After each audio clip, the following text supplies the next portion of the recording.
Before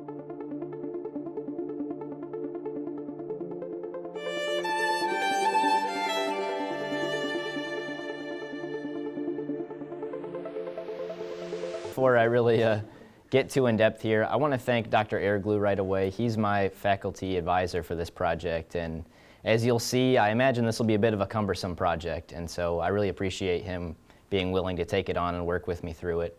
I also want to thank Dr. Betsy Berry and Dr. Columbia as well for all their help so far throughout this. You've really been a big help to me, and thank you. So with that said, I'd like to give you a little bit of background on sort of what the problem is that I've seen and kind of what I'd like to do about it. So to start off, I want to take you back to a day in high school in Coldwater, Michigan. This is in my AP Government class, my senior year of high school. And just for a little bit of information, that class was made up of some of the most ready for college students we had at school. Not necessarily experts in math or English, but they were smart and capable and they wanted to learn.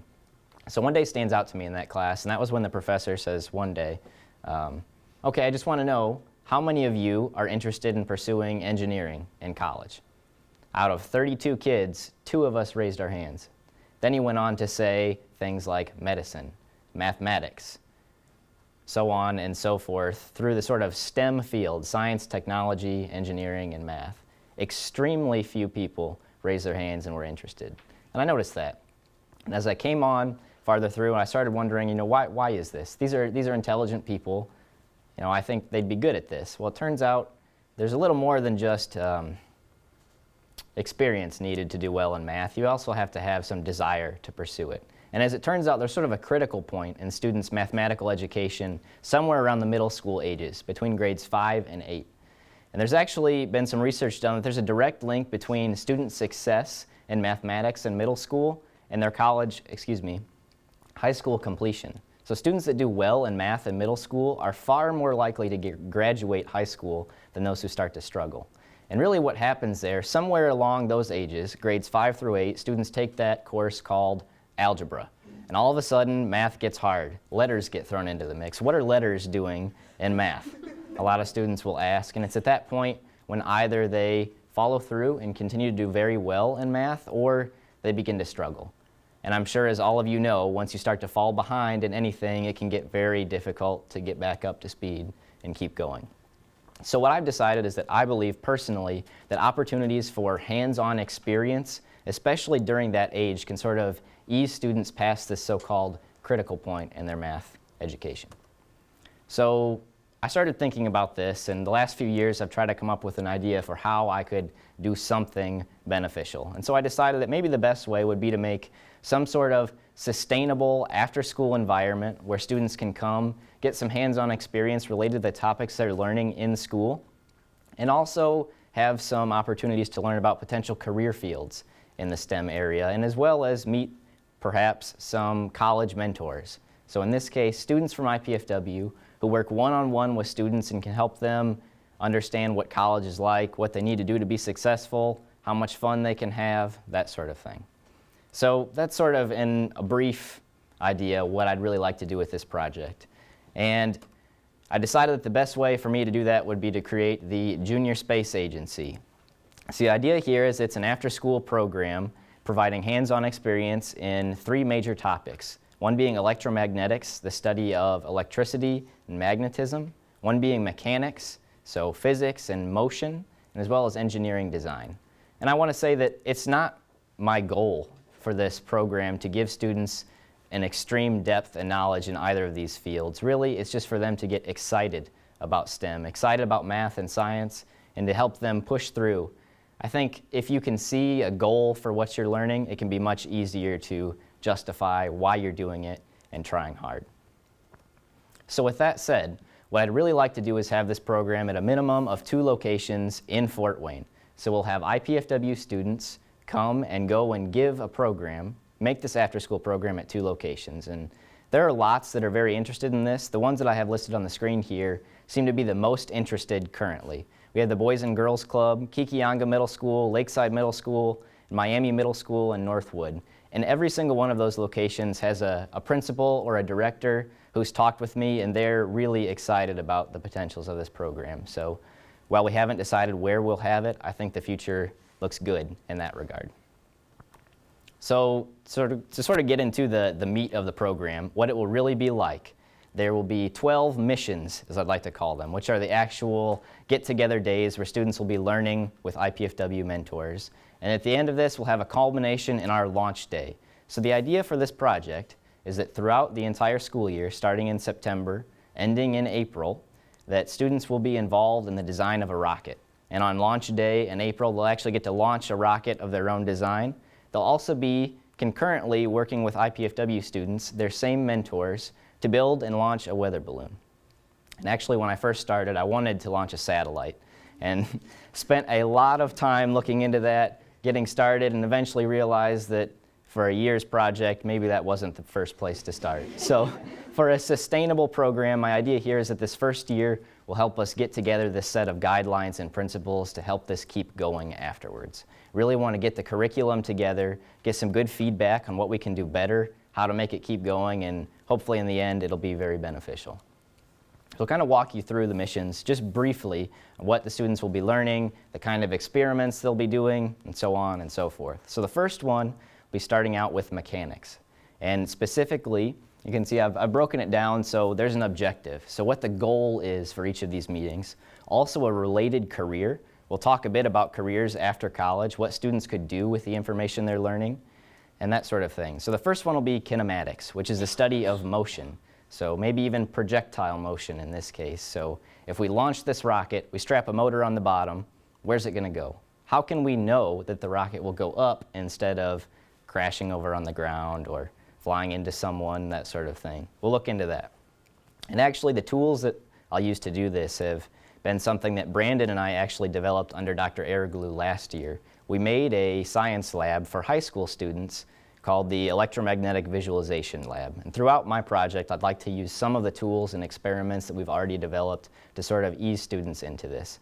And actually, you can see us demonstrating the laboratory to a high school last spring. For the second mission, now we're getting a little exciting. We've gone past the introductions. It's time to actually get into the science, and we're going to launch a rocket in class. So students will use baking soda and vinegar to build a rocket engine and launch it. We'll learn a little bit about chemistry. We'll talk about maybe what chemical engineering could be like or what being a chemist could be like. And we'll compare that to what we're actually planning to do later on. Third, I'd like to talk a bit about aerodynamics. And at this point, students are getting ready to start working on their own design. So I don't want to give students a cookie cutter rocket kit, say here, glue this fin here, glue that fin there, and launch it. I want students to be able to make whatever they want. If I can see that it's going to crash and burn, I don't care. The point will be that hopefully they'll learn throughout the process how to make something successful, have fun doing it.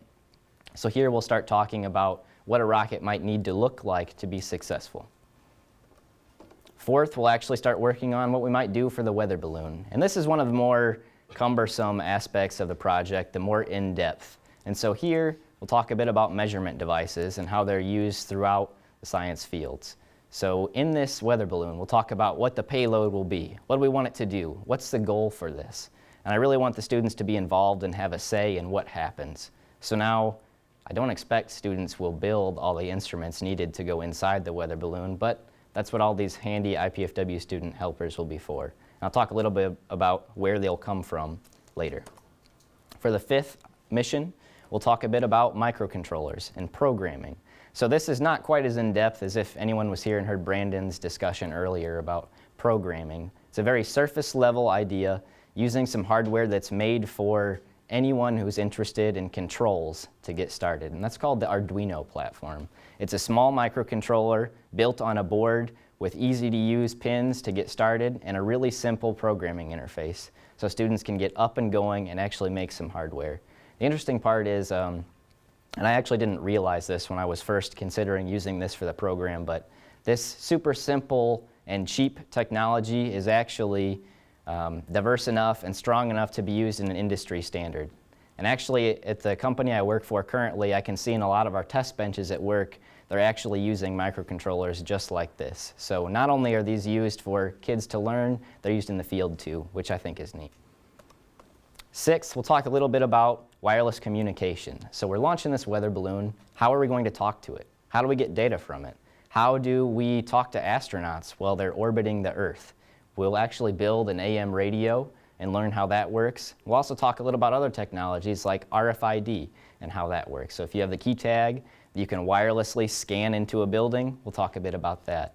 And again, this is where the electromagnetic visualization lab will come in. We've actually done some experiments on this inside that lab, and we'll get a chance to use those as well. For the 7th, and I think this one will be a lot of fun, I'd actually like to bring students to IPFW. And until this point, our student volunteers will have been going out to the middle schools to meet with them there for logistical reasons. At this point, I'd like them to get a visit of the engineering department to check it out, and we'll actually do a simulation night. And so what you can see on the screen here are some images from, it's technically a video game called Kerbal Space Program, but it actually has some of the greatest physics of any rocket launch game out there currently. It's simple, easy to use, but robust enough that you can design about anything with it. So at this point, hopefully students will have an idea of what they want their rocket to look like. We'll launch it on the computer and see what happens. Maybe they'll realize that if the motor points horizontally, the rocket will go horizontally, not vertically, and we might be able to correct some problems. So after that, now that we have some idea of what we really want to do, we'll get started and actually start building. So we'll talk a bit about production, what it takes to make a product viable, and we'll actually get started building some things. Now, something we haven't addressed up to this point is some sort of public safety hazards. So we'll have a whole classroom of students with a bunch of burning, fiery rockets. How are we going to launch those safely? So we need to talk a little bit about that. And maybe the civil engineering aspect will come in there. Where can we launch this? What sort of platform do we need to have to do this safely? Where do we need to be? That sort of thing. We'll talk a bit about that. And at this point, students are still building their rockets too. We'll talk a little bit about electricity and magnetism. So we'll build some simple circuits, light up some LEDs, flash some bulbs, that sort of thing, to get an idea of how electricity works, how it'll flow, and maybe even how some of the instruments that'll be built into their rockets and built into this, the weather balloon will function. We're getting close to the launch date at this point. This is in February. We'll talk a bit about how the balloon will actually function, and we'll begin putting that together as well. So some thermodynamics will come into play. How does this balloon float into the air? So we'll talk a bit about that. And then the last one, this is the last mission. It should be a fun, exciting day. I'd like to go to the planetarium at the University of St. Francis. It's a professional planetarium. They're set up to do all sorts of educational displays for children of this age. So I think it'd be a great experience to get them out and do a little bit of learning that way. So now we're ready for the launch day. And this will be a bit of a competition as well. So students at this point will be building their rockets to try to win the competition based on those 4 attributes: maximum altitude and velocity, a safe recovery, and as well as appearance. So even if your rocket doesn't function that well, if it looks neat, you still have a fighting chance there. This day we'll also be launching the weather balloon, so that'll be part of the thing too. Really the idea here is that there's some hands-on content. I know a lot of this sounds in-depth and technical, but really it's sort of a surface-level introduction to what you might do in the field someday to hopefully drum up some interest on these students on pursuing further, or at the very least, staying excited in school and trying their hardest, even if at the end they don't want to pursue STEM fields. So how can I know that what I've done is successful? How can I judge whether I've done it correctly or if I could improve? And that's something I'd like to look into, and actually currently planning to adjust something called the STEM Semantics Survey. And this was a survey developed at the University of Texas in 2010 for a very similar program. They actually were targeting students in Hawaii and trying to find out if they were interested in science, tech, and mathematics. And they developed this survey to not only ask if they were interested in the fields themselves, but if they knew about the careers afterwards and if they thought they sounded interesting. And I have up there the Cronbach's Alpha score, which is sort of a reliability constant for surveys. So if a survey scores a 1 on this, that means it's excellent, it's very reliable. If you take the survey today and you take it in 2 weeks, you should get the same results if you have a 1. And a 0.84 to a 0.93 is in the excellent category. So at least for the target students, which actually were 6th to 8th grade students, which is what I'll be targeting, this should be fairly helpful. And here's a little bit of a clip on what that survey will look like. So you see, to me, science is, and on this scale, the sliding scale, you have from fascinating to mundane, or appealing to unappealing. But something I want you to notice about this, and why I think probably this survey has done so well, is that they switch it up a little bit. On the left, at first we have fascinating, which would be a generally good thing. But down on the bottom, we also have boring on that same side of the scale. So if you've ever taken a survey and just blazed through it, you can't do that here. You actually have to look at each one and think about it. So there's a section for this for science, math, education, technology, and at the end also for careers. So this will be a pre and post survey for the students taking the course, and I also hope to implement a control with students who don't. And we can try to see what happens, and afterwards analyze the data and try to, at least internally, improve this. So it's big. How's it going to happen? Here's a bit of the budget I'm looking at. And this is sort of an ideal situation. You can see we have a column on this side, the right hand of the screen, which is for 12 students. Next to it, farther to the right, is for 24 students. The very top are the components needed to get started with the rocket building. For 12 students, that's around $600, double it for 24 students. To do all of the experiments I just talked about, that's another $550 for 12, about $1,000 for 24 students. And something I'd like you to notice is that the weather balloon will be perhaps the most expensive part of this. If we do it with 12 students, one weather balloon for 12 students, that's close to $2,000 for a launch. And if we do 24 students now, some of the costs are mitigated, but that's still a $3,000 line item just for that.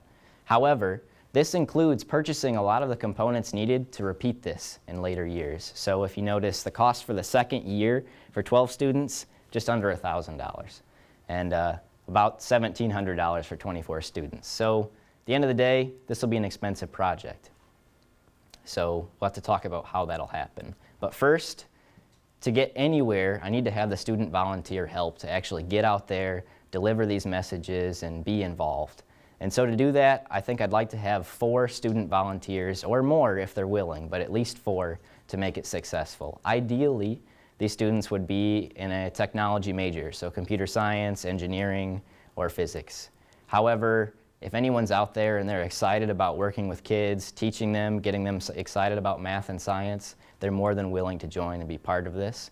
As the president of the RF and Microwave Club, I know a lot of students who are already excited about this program and are willing to join in, so that's where I'd like to start. However, if any of you are interested, I'd be happy if you'd come and talk to me later.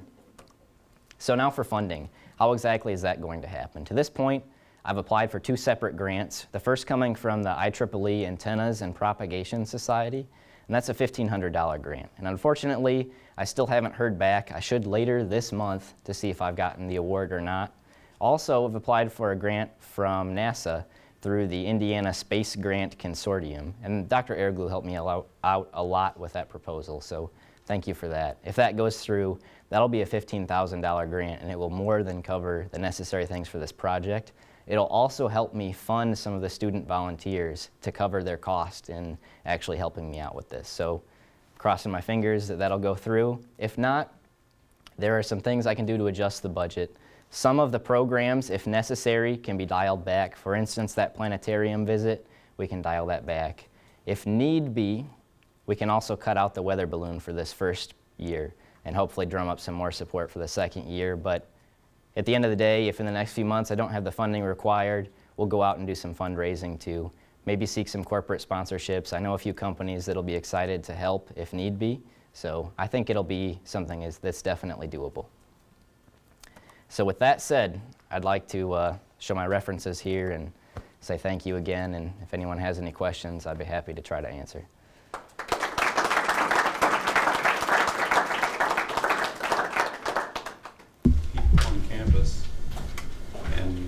Get your help that way. Have you talked to Dr. Nowak at all about? I've not.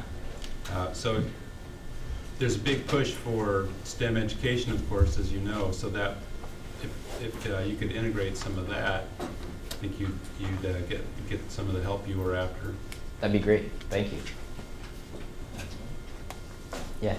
How will you choose the students that get to participate in your after-school program?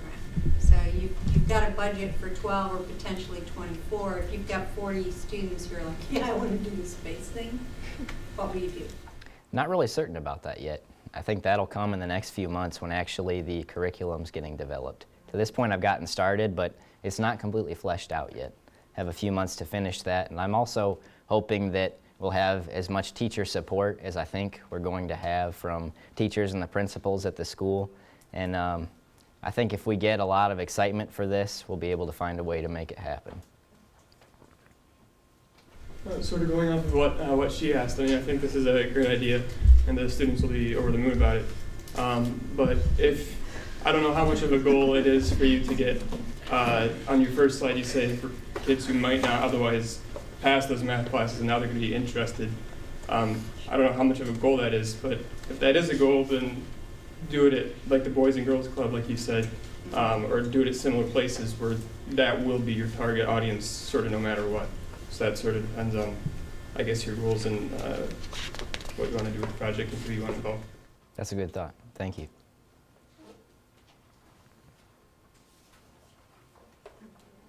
All right, if that's it, thank you very much.